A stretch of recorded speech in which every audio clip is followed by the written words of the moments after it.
गोबर गाय का हो, भैंस का हो या किसी का हो, गोबर गोबर होगा। इसमें चैलेंज करता हूं, मरीज इनका मॉनिटर मैं करूंगा, कैंसर है, जांच कराऊंगा, ठीक करें। जिस दिन मरीज ठीक हो जाएगा, जांच करके मैं चेक करूंगा, मैं आज से डॉक्टरी छोड़ के इनका चेला बन जाऊंगा। मजा आया। चलिए शुरू करते हैं। गोबर गाय का हो, भैंस का हो या किसी का हो, गोबर गोबर होगा। ये बड़ी अच्छी बात कही है। लेबोरेटरी की बात इन्होंने कही है, कैंसर ठीक होने की बात कही है। मैं अभी लाइव या रिकॉर्डेड इस पे चैलेंज करता हूं, मरीज इनका मॉनिटर मैं करूंगा, कैंसर है, जांच कराऊंगा, ठीक करें। जिस दिन मरीज ठीक हो जाएगा, जांच करके मैं चेक करूंगा, मैं आज से डॉक्टरी छोड़ के इनका चेला बन जाऊंगा।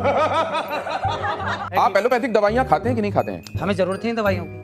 नहीं, आपके आसपास वाले किसी को कभी बीमार हुआ तो आप क्या कहते हैं कि किसको दिखाओ जाकर?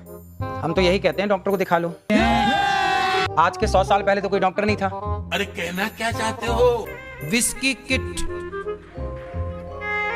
विस मतलब जहर की किट मीन्स बिस्किट। बिस्कुट जिसमें बिस्कुट कूट के भरा हो, अपनी शक्तियों का पूरा इस्तेमाल कर रहे हो। वो बिस्कुट। और आप लोग चाय और बिस्किट खूब खाते हैं। नहीं। आंशिक रूप से अनुराधा चाटर्जी जी से मैं सहमत हूं, लेकिन पूर्ण रूप से नहीं। ये तो धोती खोल रहा है। आपसे ये सलाह देते हैं अपने फॉलोअर्स को, तो ये जो अनभक्त है उनको फॉलो करते हैं, तो समाज को ये कहाँ लेके जा रहे हैं, उस चीज़ की मुझे बहुत चिंता है। दूसरी बात ये कहते हैं गाय के गोबर से आप फेशियल करें या आप उसका सेवन करें, तो आचार्य जी के हिसाब से तो डर्मेटोलॉजिस्ट नहीं होने चाहिए, स्किन स्पेशलिस्ट होना नहीं चाहिए, क्योंकि वो सारे के सारे इन्हीं के पास आए। इनके हिसाब से कोई कैंसर का डॉक्टर नहीं बात आप कह रही हैं। ये क्यों कह रही हैं बताता हूं मैं। क्योंकि आपने सिर्फ ये नहीं कहा खत्म कि गाय के गोबर का इस्तेमाल करोगे, तो आपने ये कहा कि मैं गारंटी देता हूं, मैं गारंटी देता हूं कि त्वचा के समस्त रोग नष्ट हो जाएंगे। और उनका कोई प्रूफ नहीं है, तो इसका मतलब सारे डॉक्टर्स को छोड़ के सारी की सारी महिलाओं को आपके पास आना चाहिए। कहीं ना कहीं आपकी बात में सच्चाई नहीं है। गजब बेइज्जती है। महिलाओं के ग्रेड के बारे में भी कई बार बात की है कि ये महिला इस ग्रेड की है, ये महिला उस ग्रेड की। तो पहले तो मैं अपना ग्रेड जानना चाहूंगी। आप स्वामी हैं, बहुत लोग आपको सुनने आते हैं। कौन सी बात? कि जैसे आपने कहा कि ये महिला जो अपने पति को के साथ लड़ाई करती है, तो ये तो एकदम 3rd ग्रेड की महिला है।